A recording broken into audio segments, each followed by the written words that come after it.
it's not quite as big as a gym. Is it like I've never been to a homeless shelter either. Is it like where they gather a bunch of people down and you lay down next to a bunch of people? It's not on the ground. They got bunk beds, Uh-huh. but there's just rows and got 18 people in there snoring and 60 of them farting. And yeah, it's bad enough with one guy snoring in your room. Yeah, so they make the people that are trying to get into the back of the place, because that's where the rehab part of it is, and you have to stay up front from 7 to however many days until they see you doing what you need to be doing and all this other crap. They have you done this? Which, I just read, a lot. And when I wasn't doing chores, cleaning toilets or whatever, I read the big book there. Yeah. Just started reading, I had nothing else to do. Started reading the Bible and I shut it because I was like, that's a little... I don't understand that thing at all. It was like in Kings, and they were... Anyway, that's a whole nother story. We'll get into that some other time. But I met this guy there, and I met Marcel. Have you met Marcel? I've heard a lot about him, but I've never met him. Well, I met Marcel there, too, which was crazy because this guy last April, May, June, something like that, he reached out to me. His name's Rick, and he's like, hey, man, Marcel's not doing well. You seem to be doing great. What are you doing, and can you help Marcel? And so I was like, yeah, here's, the numbers, and here's what you need to do. And he didn't go to rehab. He came right to sober living. And it was great to see him. But it was crazy, too, how just meeting somebody and boom, next thing you know, 3 years later, and it's sure the same thing kind of has happened to you, where you're like, boom, 3 years later, wait, what? But Rick reached out to me, and, he said, I got a problem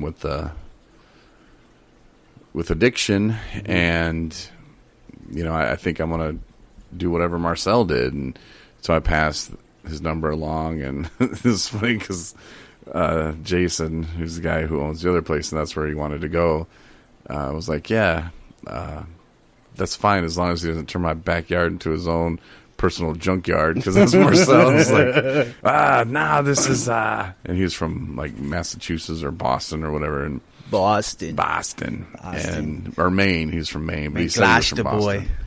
But yeah, he's like, this is my shed now. It's my tool shed, and it was just that's not yours. And it was funny, man. But so yeah, Rick, I hope you're listening, and I hope you can reach out, and I hope you reached out to Jason. He said it was fine that you did, and maybe come back up here. Now, he grew up and he's got family in Charlevoix. So I was like, hey, man, that's kind of the beauty for us, because we're from, downstate, Southwest Michigan, Benton Harbor area. Yeah. And he's from here. Right. It's like, he's been gone a while, but still, like, coming back to your old stomping grounds. Sucks. I don't know if that would be good. Sucks in early recovery. Yeah. It can be one day. And for me, it's just, I hated going to the store, because every time I would go somewhere, I'd run into somebody I know, those small areas like that. And everybody would start with the radio. Hey, man, when you going to get back on the radio? And right. I'm going to punch you in the face. I don't want to hear about that no more. Yeah, I hate that place. It sucks. That was like the first thing I wanted to say to you when we met at Bear River. What? Talk about the radio, and I'm like, nah, I'm not going to do that. Because it's like, And my girlfriend, she had never heard any of my radio stuff. So when we drove down here last week or whenever that was, to take people to the store, she was talking about that. I'm like, I think I got some stuff, and I pulled it up in my emails, and I let her listen to some, and she's like, oh my gosh, she's like, you were good. Yeah. I don't know how you flow with the words. I don't get it. I can't do it. It's like, you need to get back into that. And I'm like, no. Nope. She's like, why? I was like, because I will drink again. She's like, because of the temptation. I'm like, no, because I will be so frustrated and so pissed off because people aren't doing it my way. And these people, in these stations up here, they've been doing it for years, man. They've been doing it fine without me. I don't need to come in and help nobody out.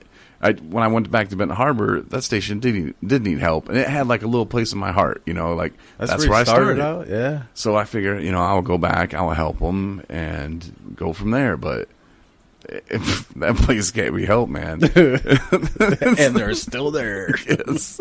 And they're still cheating people out of money and doing their little scandalous business ways. They're just not good people, and I think most of the community knows that by now, and it's not my job to they can do their own they'll thing. tarnish their name on their own. I don't need to say anything about them, but but yeah, so that was kind of funny how she was like, yeah, you should get back on the radio. It's like, no, and that's why I moved away from Benton Harbor. I don't want people talking to me about radio. So when you were in radio and you got to be well known, let's put it that way, was a lot of stuff thrown at you? Oh, absolutely. Like I know your DOC was alcohol. Was that just thrown at you all the time, going to those parties and stuff like that, or outings or whatever you want to call it? Coke, weed. See, I didn't know that part of it. Yeah. Well, the Coke really wasn't thrown at me. But it was around a few times, and I think that's when I kind of was like, yeah. I mean, not at work or anything like that, but just it would be at a bar, and the guy would be like, hey, man, your money's no good here. Here's all the beer you want. Hey, you want a steak? God. We'll cook you one real quick. I'm like, okay. Yeah. And then, hey, man, you want to go upstairs and party? I'm like, what do you mean? Well, come upstairs, man, and do a bump. Huh? Oh. Yeah. Okay, let's go try. Whoa, this is cool, man. And... I don't know, I was pretty young at that time too, so I would never die. I would never. None of that stuff was never going to happen to me. You're invincible. Yeah. So to go through that, it was in the alcohol at first. It went from like bands at Venetian Fest and like Great White. Venetian was there. I remember that one year before the fire, like right before the fire, like maybe 3-4 months. Were you there when they had Cretin's Clearwater Revival? Mm-hmm. That was a good one. Yeah. I don't remember that concert. But Cheap Trick, 38 Special, they were cool. But I remember Great White, the little short dude that died in the fire, Ty Longley was his name. He was cool as hell, man. Just a little dude. Yeah. And him and the drummer, Derek, I think was his name. Everybody but... Jack Russell, the lead singer, because he was in recovery. Okay. Which I thought, that's stupid. Yeah. But these other guys were like, let's go party it up and drink. And we went to, I guess it's that pizza place now. Silver Beach Pizza? I guess I don't remember what it was then. Is it the one by the railroad tracks? Yeah. Yeah, Silver Beach Pizza. Yeah. It was whatever it was then, and they had the bar, and they had like, they had gates. And we walked back through the gates, and we walked right through the band section, and they're like, there's no way in hell we're playing. There's no way in hell we're getting on these. 3 minutes later, drummers, yeah. So they're like, hey, they're like, can you sing? I'm like, only Wild Thing. They're like, okay.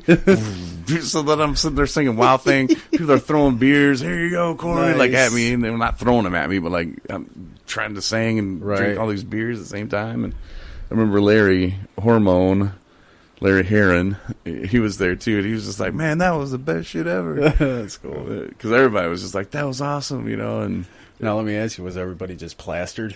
Oh, I'm sure, absolutely. That's why you were so good. Yeah, no, I was good. I have this one song I can sing besides Bad Girl.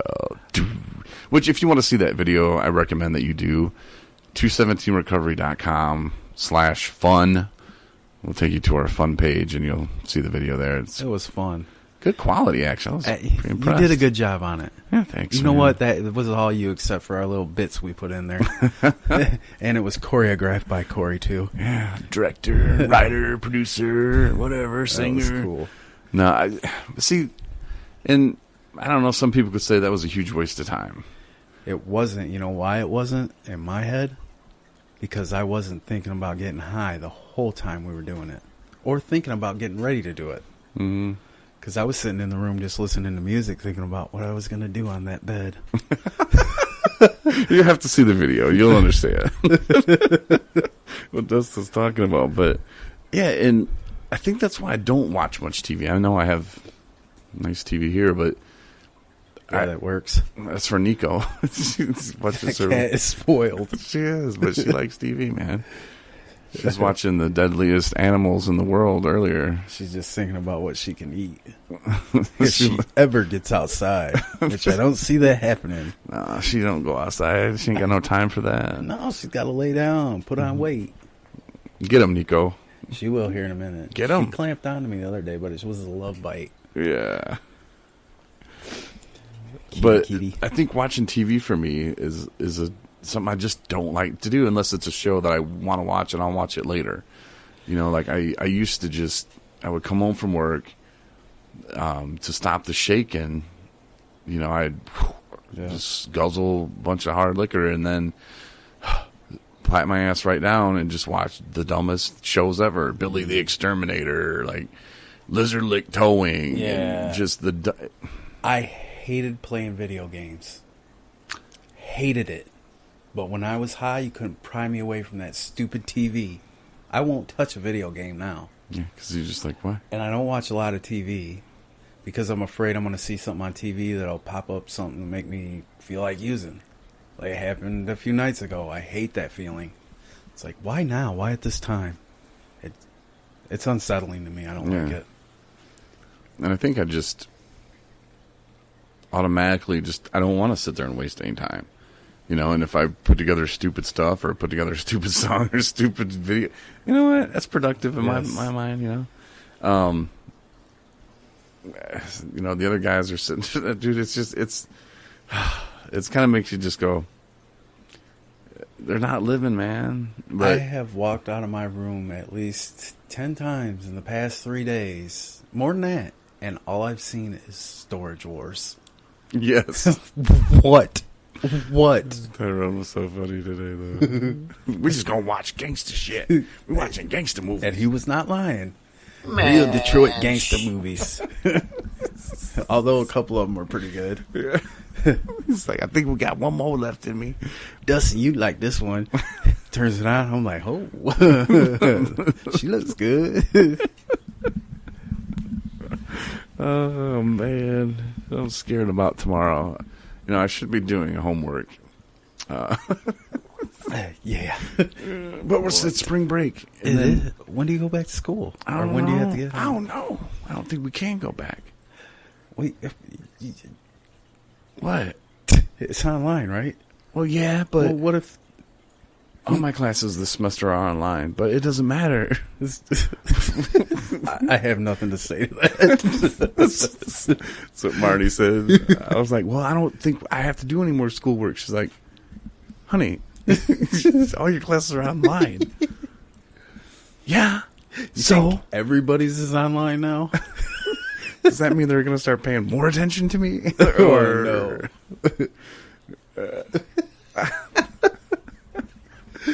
Damn it. I missed that class. I don't know, man. I'm already on academic probation again. I'm like, damn. And then, like, they called me. They're like, yeah, we got a call from your professor. And I'm like, oh, when's the last time I did an assignment in that one? Like, nonverbal communication. Corey put the P in procrastination. I'm non-verbally communicating with him. Incomplete. Yeah. You're going to get a truancy letter. Yeah. I don't even want to start paying back these loans. No, that money's nice. Well, I finally got a letter from the IRS today. Oh, a good one. No, a good okay. one. About our 501c3 status, and they said, yeah, we got your money, we cashed it, and we'll let you know what's going on. What? When are you going to get a refund at the end of the year? So I got 90 days or 180 days. What? They're like, if you did everything, pretty much, if you did everything right, in 90 days, we'll let you know. If you didn't, wait 180. Oh, that's nice. And then call this number. I'm like, oh, Jesus. Like 90 days or half a year. Yeah. What? Oh, man. It'll come. At least it didn't say, dumbass. Like, ha, ha, ha. Psych. You're going to submit the rest of those forms? Yeah, when you That's give me my first $250 more dollars. Hey, by the time you fill out all the forms, you'll have paid in what you got coming to you. Right. But I went through it, man. I took my time, and could some stuff have been more detail? Probably, yeah. Absolutely could have been. Let me just be honest with that.